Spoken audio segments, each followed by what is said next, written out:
হয়ে গিয়েছে। বুটের ডাল পরিষ্কার করে নিচ্ছি, এখন করলা দিয়ে রান্না করবো।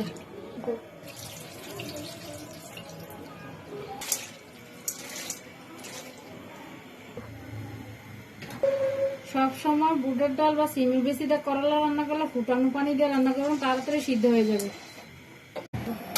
ডাল অর্ধেক সিদ্ধ হয়ে গিয়েছে, এখন করলা দিয়ে দিব। বুটের ডাল দিয়ে করলা,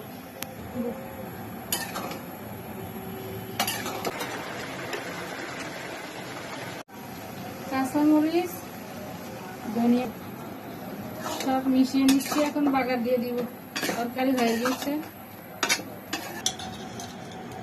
তেজপাতা দিয়ে দিচ্ছি, এখন পেঁয়াজ কুচি দিয়ে দিব।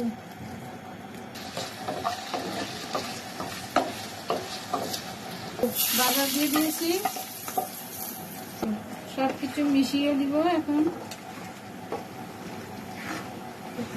সামান্য একটু গরম মশলা,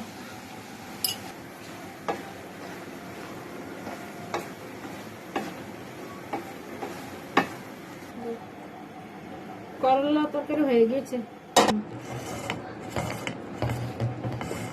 বুটের ডাল দিয়ে করলা গুঁড়া হয়ে গিয়েছে।